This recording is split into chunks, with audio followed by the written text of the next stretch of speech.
All right, guys. So once again, we have to talk about a delusional individual, right?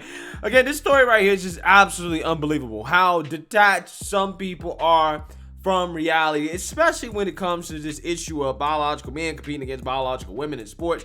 I mean, this is a shut and close issue, right? We already know that biological men have an unfair advantage against women in sports. However, for whatever reason, there's just some people that just refuse to believe it, right? They refuse to go along with basic biology and facts, okay? Because they live in cuckoo for Cocoa Puff world. And one of the people that apparently is living in cuckoo for Cocoa Puff world is Hannah Mounsey, a rugby player out in Australia, whom in a recent interview stated that they have no advantage, right? No biological advantage over the biological women players in rugby. And I want you guys to take a look at this clip because it seems to be straight out of the Babylon Bee. Take a look. Do you accept the AFL's argument that you do have a size advantage over some of your opponents? I think the biggest issue is not necessarily that I'm too big or too strong now. It's more, okay, you're already big, you're already strong, whatever. But what if you were to get into that elite training environment and they were to build you up, put on an extra 15 kilos and you just push everyone aside? But physiologically, that's just not going to happen. The people who seem to have the biggest problem with this is male administrators, but the female competitors haven't raised their voices at all. Lisa Watson knows better than most what Hannah's going through.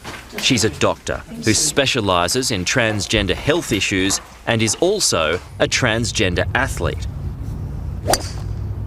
After 2 years of hormone replacement therapy, she says Hannah's body has no residual benefits from her time as a male. Prior to her transitioning, she had a V8 motor powering this big muscle frame. Now she's transitioned and her testosterone level has dropped and her muscle mass has decreased and her strength and stamina has decreased. She's now got a little 4-cylinder engine, so she's actually at a physical disadvantage.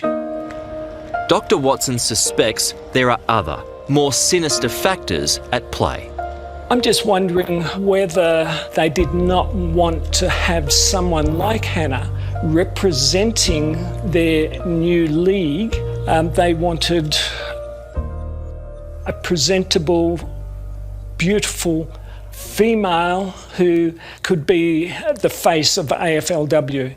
A trans woman may not be what they desire. Yeah, so this story happened when the AFL, which is a rugby league out in Australia, had ended up banning this individual from being able to participate on the team because they said that the individual was just simply too big, too strong, right?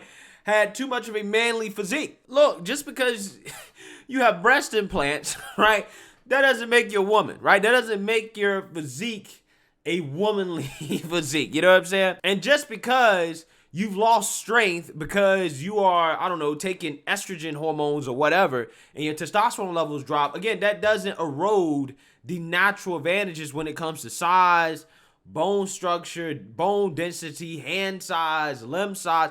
It doesn't erode those advantages. This is an NFL linebacker-sized rugby player, 6'2", 220, 240, saying there's no residual leftovers from this person being a male. I mean, they're still a male, but transitioning into a woman. Okay, and that's according to the doctor, right? That's according to the doctor, the trans doctor. Now, again, you know, call me naive, but I'm not surprised that a trans doctor would tell us that the sky is in fact not blue when it comes to an issue like this, okay?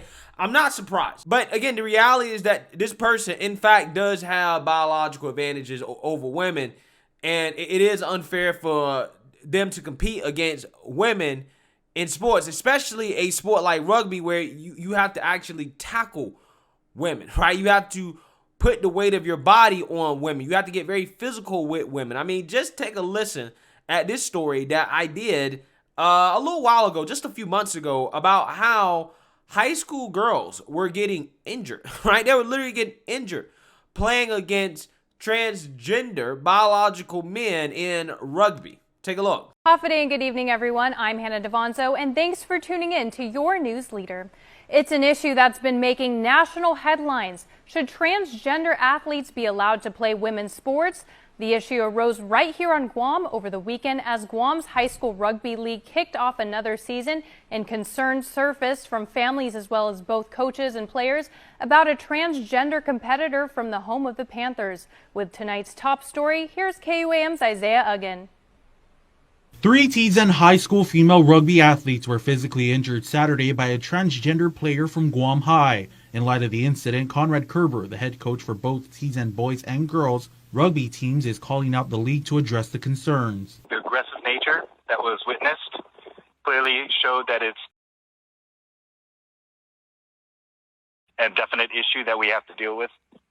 I had 3 players that were injured in that first game against Guam High, directly by that particular player. Right now, we just have to come together as a group and discuss the proper path to take, discuss what the parameters are with allowing transgender males in full contact sports such as rugby.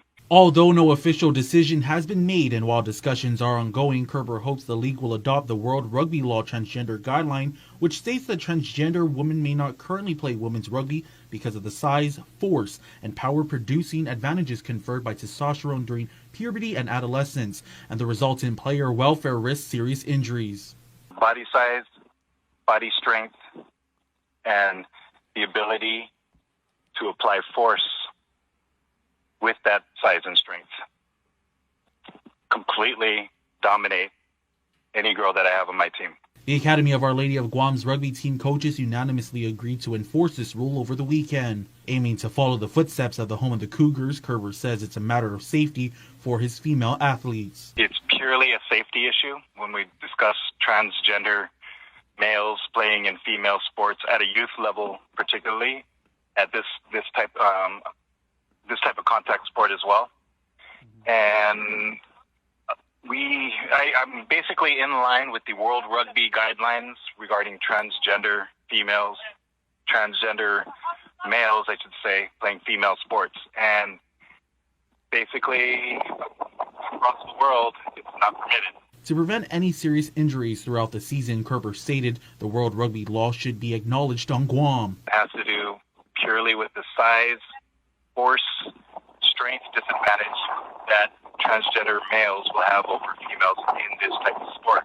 There is no policy in place currently for outdoor leagues that bans the participation of transgender women in rugby. My players will get through it, we'll heal, we'll use this next 2 weeks. We're lucky that we actually have a bye weekend so that we can heal properly. Guam Rugby Football Union. Yeah, what more do you need to see, right? This coach is like, yeah, these transgender guys out here putting my girls on a stretcher, right?